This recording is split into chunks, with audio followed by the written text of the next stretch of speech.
আল্লাহ ওয়ালাদের সাহাবীদের স্বপ্ন, অনেক স্বপ্ন সত্য না মিথ্যা বলেন? সত্য। হযরত আলী রাদিয়াল্লাহু তাআলা এর একটা ঘটনা বলতেছি, কষ্ট লাগেনি কেন? হযরত আলী রাদিয়াল্লাহু তাআলা আনহু নবীজি মদিনাতে নাই, ওনার ওফাতের পরে কিতাবের মধ্যে আছে হযরত আলী রাদিয়াল্লাহু তাআলা আনহু স্বপ্ন দেখলেন হযরত ওমর রাদিয়াল্লাহু তাআলা আনহু খেলাফত আমলে সাইয়েদনা আলী রাদিয়াল্লাহু তাআলা আনহু সকালবেলা ফজরের নামাজ পড়ার জন্য মসজিদে রওনা দিলেন। জোরে বলেন না সুবহানাল্লাহ। মসজিদে যখন গেলেন, মসজিদ নববীর পাশে যখন দাঁড়িয়ে রইলেন, একটা বৃদ্ধ মহিলা ওনার বাগান থেকে সর্বপ্রথম ফল পাই রয়েছে, ওই ফলের একটা গাঁটটি নিয়ে সুন্দর করে মসজিদ নববীর পাশে চলে আসলেন। আসার পরে হযরত আলীর হাতের মধ্যে দিয়ে বলতেছেন, ও আলী, আপনি নবীজিকে এটা হাতিয়া দিবেন, আমার সর্বপ্রথম ফসল। নবীজি যেন নিজে খায় এবং সাহাবীদেরকে যেন বন্টন করে। জোরে বলেন না সুবহানাল্লাহ।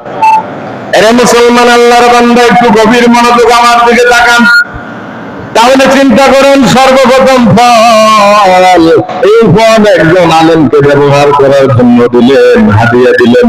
হাদিয়া দেওয়ার পরে আল্লাহ রাব্বুল আলামিন ফসলের ভিতরে আল্লাহ বরকত দিয়ে দেয়। বলেন না সুবহানাল্লাহ। বেশি দিনের কথা না, বিগত 10 থেকে 20 বছর আগের ভিতরে আমরা দেখলাম আমাদের একটা ফসল যদি হইতো, ওই ফসলের ভিতরে সর্বপ্রথম যে ফল হইতো, দান হইতো, সর্বপ্রথম একজন আলেমকে দাওয়াত দিয়া ওই এরকম ভাবে মেহমানদারি করতে। বলেন না সুবহানাল্লাহ। এরপরে দেখেন ধানের ভিতরে বরকত হইতো, ফলের ভিতরে বরকত হইতো। মুসলমান এখন চিন্তা করেন, আলেমকে দাওয়াত দেয় না, ধানের ভিতরে ফল, ধানের ভিতরে কি হায় হায়, ঘরের ভিতরে অসুখ বিসুখ বাড়ি গেলে মুসলমান হাদিস থেকে আমরা শিক্ষা গ্রহণ করতে হবে। আমার জীবনেও অনেক কিছু দেখলাম, মুসলমান সর্বপ্রথম এই খেদমতে আল্লাহ রাখা অবস্থায় অনেক আল্লাহর বান্দা আসি বলতেছে, সর্বপ্রথম দোকান দিলাম, হুজুর আসেন আমার দোকানের ভিতরে আপনি একটু দোয়া করেন। বলেন না সুবহানাল্লাহ। এরপরে ঘরের ভিতরে সর্বপ্রথম বিদেশ থেকে টাকা পাঠাইছে ছেলে, ওই ছেলে বলতেছে আলেমকে নিয়ে আসেন, ঘরের ভিতরে মেহমানদারি করেন, আলেমকে নিয়ে সর্বপ্রথম দোয়ার আয়োজন করেন। আলেম যদি খাওয়া খায়, দোয়া করে, আল্লাহর দরবারে কোনো বাধা থাকে না, কবুল হয়ে যাবে। জোরে বলেন না সুবহানাল্লাহ। আর এখন আমরা যত দূরে চলে গেলাম, আমাদের ছেলে সন্তানের অসুখ, রোগীর অসুখ, হাজার হাজার টাকা মামলা চলে যায়, খেত খামারের ভিতরে বিভিন্ন অ্যাক্সিডেন্ট হয় কি হয় না।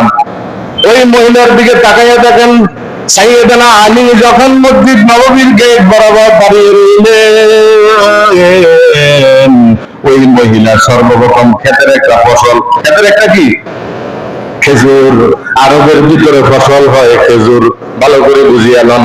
আমাদের দেশের ভিতরে দান হয়, বিভিন্ন জিনিস হয়। তখনকার আরবের ভিতরে সবচাইতে পছন্দনীয় একটা ফল ছিল, নবীজির সবচেয়ে বড় পছন্দনীয় নাম হলো খেজুর। বলেন না সুবহানাল্লাহ। আর আমাদের দেশে সবচাইতে বড় পছন্দনীয় জিনিসের খাদ্য হইলো বিড়ি। বল না, সবচেয়ে বড় পছন্দনীয় খাদ্য হইলো বিড়ি। যে যত বেশি বিড়ি টানতে পারে তার কাছে তত বেশি ভালো লাগে। কন্যা হুজুবিল্লাহ। এর পুরা গোপাল মুসলমান চিন্তা করেন, খেজুর নবীজি বলেন আমার কাছে প্রিয়।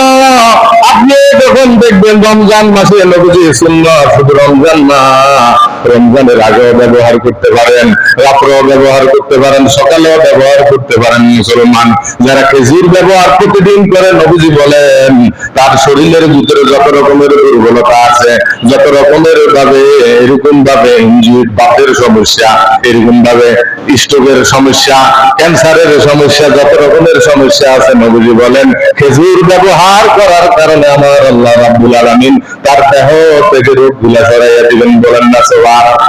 এর মুসলমান খেজুর কিনে না, বড় আফসোসের বিষয়, মুরগি কিনে, মাছ কিনে, মাছ আপনি কিনেন, যত কিছুই কিনেন না কেন, খেজুর কিনবেন। মুসলমান খেজুরের ওয়াজ যদি করি কখনো শেষ করা যাবে না। তাফসীরের ভিতরে আসছে, নবীজি বলেন মায়ের পেটের ভিতরে যখন কোন সন্তান ভূমিষ্ঠ হওয়ার আগে, মায়ের পেটে যখন ফেরেশতারা বানায়, ওই মায়ের পেটের ভিতরে মা যখন খেজুর ভক্ষণ করবে, খেজুরের কারণে ওই বাচ্চার মেধা শক্তি আল্লাহ বাড়াইয়া দিবে। বলেন সুবহানাল্লাহ।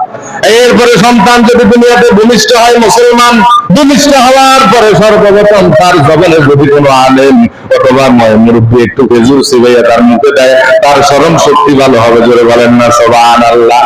এখন তো মুসলমান জানে না খেজুর কত বড় দামি জিনিস। মাহে রমজানের দিকে তাকাইয়া দেখেন, যতগুলো ইফতারি আপনার সামনে আছে, ওই ইফতারি যখন সামনে থাকে, বলেন ইফতারির থেকে সবচেয়ে বড় মজা লাগে খেজুর। না, সবচেয়ে মজা লাগে কি? আমার কাছে লাগে, আমাকে কিরকম লাগে জানেন? তাহলে চিন্তা করেন, একটা খেজুর খাওয়ার পরে এক গ্লাস পানি যদি পান করে মুসলমান, শরীরের ভিতরে ক্লান্তি দূর হয়ে যায়, শরীরের ভিতরে সুখ শান্তি হয়ে যায়। বলেন না সুবহানাল্লাহ। এই আরব দেশের ভিতরে খেজুর, আমাদের দেশের ভিতরে খেজুরের ভিতরে ভেজাল। কি করবো মুসলমান, ভালো খেজুর কিনতে হইলে 1000, 2000, 3000 টাকাও কেজি আছে। আর যে নর্মাল খেজুর গুলা পাওয়া যায়, এই খেজুর আরব দেশে খায় না। এই খেজুর কি আরব দেশে খায় না? তাহলে চিন্তা করেন, ওই মহিলার সর্বপ্রথম বাগানের ফল একটা ঘাটতির ভিতরে নিয়ে আসি, বলতেছেন নবীজির হাতে দিয়ে নালি, নবীজি যেন নিজেও ব্যবহার করে খায় আর যেন সাহাবীদেরকে হাদিয়া দেয়। বলেন না সুবহানাল্লাহ। তাহলে হাদিয়া দেওয়া সুন্নত, নেওয়া সুন্নত। মুসলমান হযরত আলী স্বপ্ন দেখলেন। বলেন হযরত আলী কি দেখছেন? খেয়াল আছেন? হযরত আলী স্বপ্ন দেখলেন। তারপরে হযরত ওমর রাদিয়াল্লাহু তাআলা আনহু ইমামতি করলেন। নামাজ আদায় করার পরে খেজুর যখন হাদিয়া দেওয়া শুরু করলেন, আলী রাদিয়াল্লাহু তাআলা আনহুর হাতে 2টা খেজুর। কয়টা দিছে? হযরত আলী চিন্তা করলেন, আমাকে আরেকটু বেশি দিলেও তো হইতো। এই অবস্থা, স্বপ্ন ভেঙে গেল মুসলমান। এরপরে যখন ফজরের নামাজ পড়ার জন্য মসজিদ নববীতে রওনা দিলেন, আল্লাহর বান্দি খেজুর নিয়ে মসজিদে হাজির হয়ে গেছে। বলেন সুবহানাল্লাহ। ওই খেজুর নিয়ে আসার পরে বলতেছে, আলী আমিরুল মুমিনকে খেজুর গুলা দেওয়ার পরে বলবেন উনি যেন নিজেও খায়, সাহাবীদেরকে হাদিয়া দেয়। হযরত আলী রাদিয়াল্লাহু তাআলা ওমরের হাতের মধ্যে খেজুর দিয়া দিলেন। হযরত ওমর রাদিয়াল্লাহু তাআলা নামাজ শেষ করার পরে খেজুর যখন বন্টন করতেছিলেন, ওই প্রতিমধ্যে আলীর হাতে 2টা খেজুর দিয়েছেন। কয়টা খেজুর? এখন আলী রাদিয়াল্লাহু তাআলা চিন্তা করলেন, আমাকে আরেকটু বেশি দিলেও তো হইতো। আবার যখন হাত বাড়াইলেন, হযরত ওমর রাদিয়াল্লাহু তাআলা বললেন, হে আলী, গত রাত্রে নবীজি তোমাকে 2টা খেজুর দিয়েছে। বলেন না সুবহানাল্লাহ। 2টার বেশি যদি খেজুর তোমাকে নবীজি দিত, তাহলে আমি ওমরও তোমাকে খেজুর দিতাম। বলেন না সুবহানাল্লাহ। আউলিয়ারা কার দুনিয়ায় এখতিয়ার, জাহিলেরা কার দুনিয়ায় এখতিয়ার, মাইলে মোমেন সোয়ে মোমেন নিশাওয়ার, মাইলে কাফের সোয়ে কাফের নিশাওয়ার। ওরে আল্লাহর বান্দা, আল্লাহ যারা হবে, আল্লাহ রাব্বুল আলামিন বলেন ওয়াজআলনাল ফুরকানা, তাদের দিলের ভিতরে আল্লাহ রাব্বুল আলামিন নূর দিয়ে দিবেন, নূরের একটা আয়না দিয়ে দিবেন।